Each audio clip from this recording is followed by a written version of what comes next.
Good morning. We are now coming to our second session, all about holistic grazing strategies and driving performance. Our first speaker in this session is Alex Brewster. He's going to talk to powering pasture and the relevance of red meat in the 21st century. And this is very kindly sponsored by the Meg Robert Trust. Alex farms in central Persia, managing several different farming operations, consisting mostly of beef, sheep, and poultry. He says he's an eternal optimist, whilst continually snatching defeat from the jaws of victory. He's semi-retired from rugby and horse riding, and is looking forward to achieving another retirement shortly. Wonder what that is. He says he's found us 3 years of Nuffield. Most people manage in 2, he says, to have been challenging, stimulating, and groundbreakingly interesting. Alex, over to you.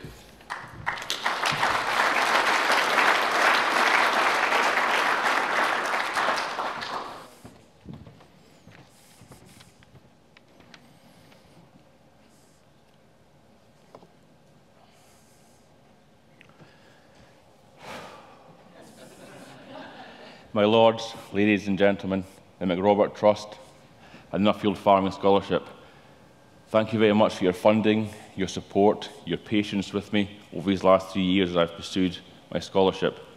My wife Jane, the kids, Mum and Dad and the rest of the team at home, thanks for filling the blanks in when I was away. And I always enjoyed the comments of optimism as I returned. 2012 was another challenging year at home. We were upland beef and sheep unit. It had been a long, cold, slow spring too. We were set stocking and grazing every blade in every field across 1,000 hectares. We were under pressure, but we needed to shut up for silage, and we couldn't. So out of desperation, we mobbed up and we started to rotate. It wasn't pretty and it wasn't slick, but it turned out to be pretty effective. The silage pit got filled. We weaned lambs and calves. Wean weights were up. Live weight gain was up. We'd harvested more. But why? Then over the horizon came Quality Meat Scotland and Michael Blanche as they started to roll out their grazing groups.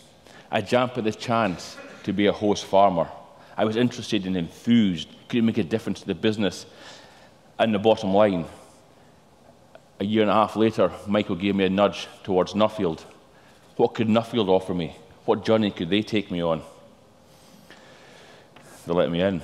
I was surprised.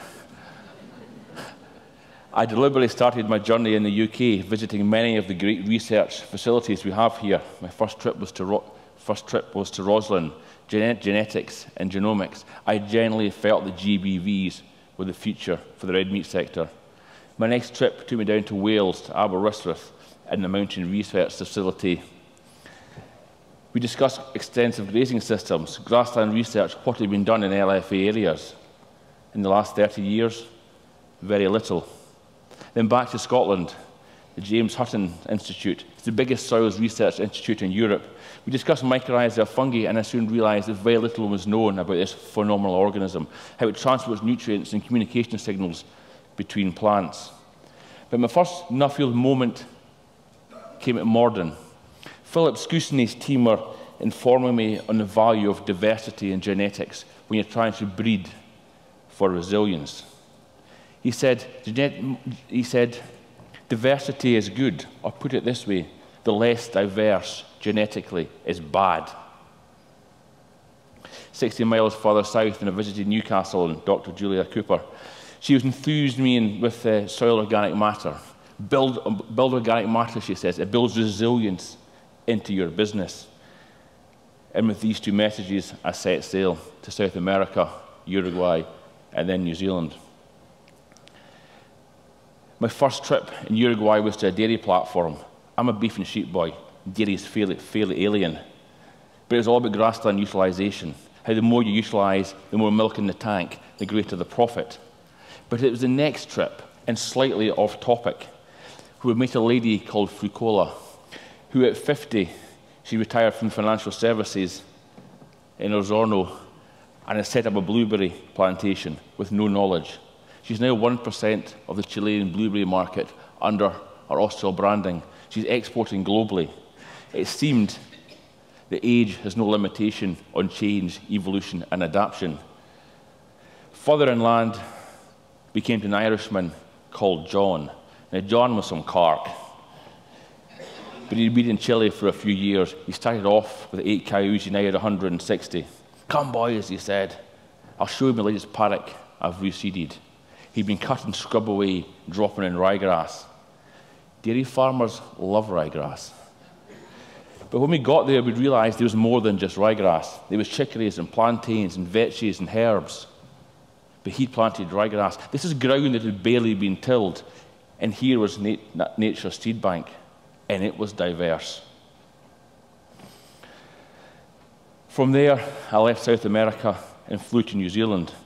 Many Englishmen will recall that Maradona was the hand of God. I met this chap, Dean Morton. He became my hand of God. Dean farmed at Glenhead Farm at Napier, Hawke's Bay, New Zealand. His farm was green and rich and buzzing when all around was dry and arid and brown. What was his story? What was he all about? Dean's passion was biology. He said, feed the living organisms in the soil. Feed the biota. I'd heard about the biota. Christopher Cook for 3LM, Alan Savory had emailed about it. Dr. Christine Jones and the liquid carbon pathway, it was all the same. It was energy transfer. Dean, what's this biota all about? How does it work? Alec, he goes, the plants open the xylem and they suck in this carbon monoxide. And the leaves, he says, they photosynthesize in light energy. And the roots, they pull up water through osmosis. And there's a chemical reaction happens in the plant. And the plant exudes glucose. This glucose is carbohydrate, which when stabilized is carbons. But the glucose also comes out as plant oxidotes. And these oxidotes feed the microbes. And these microbes reply from signals from the ribosphere of the plant, and the plant pings out all these wee chemical signals. Bing, bing! And the microbes in the biology pick up these signals and they feed the plant the nutrition that it needs. So here, a mutualistic relationship's been formed between different species for a common goal: energy transfer and survival. And there's this churn and movement and energy happening and evolving in the soils. We know so little about it, but it's like a magic mix on speed. Oh, your granny making chutney. And I looked up and said, Dean, what's that over there? He goes, over where? I went, over there. Oh, there, he says. These are herbivores. And they're eating and ripping and trampling.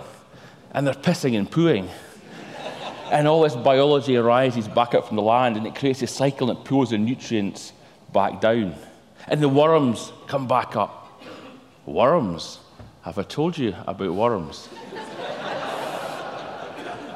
They're bloody amazing. They eat soil and nematodes and protozoa, and they pull down some of the decayed matter from the surface. And what they excrete out the other end is 7 times richer than when it went in. And inside their gizzard, there's a wee calcium deposit. And this calcium deposit enriches the soil. And its enrichments on the soil, it drives soil pH.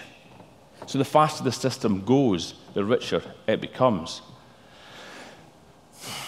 It's a cycle. This is a cycle. It's a nutrient cycle.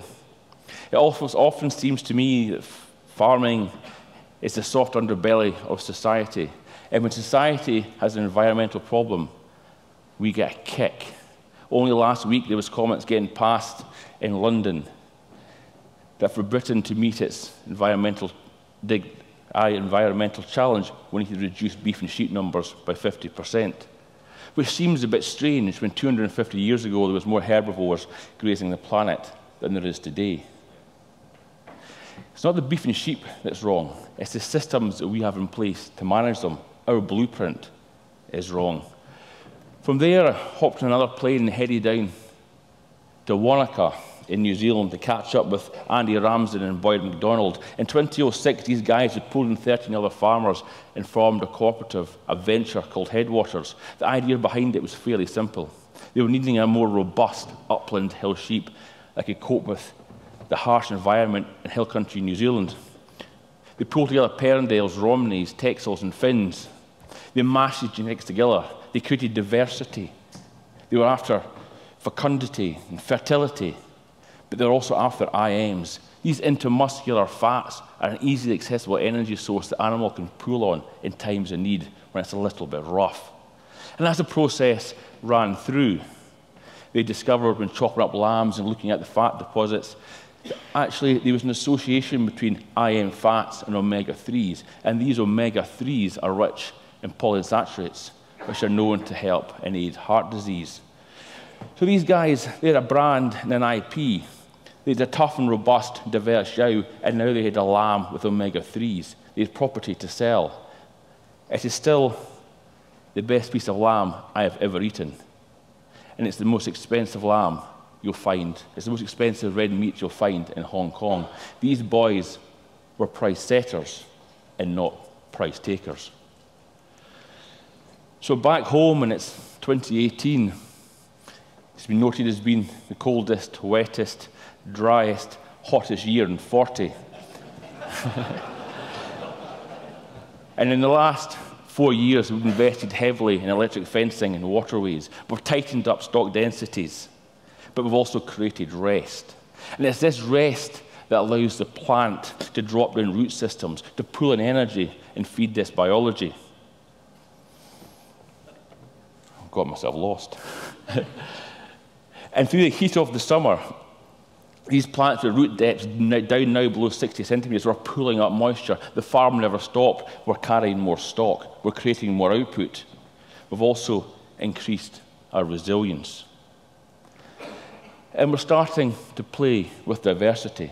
And the more diverse we can make our pastures, and the more diverse we can make our forage crops, the more alive this biota is becoming in the soil, and the more available the macro and micronutrients are to the plants.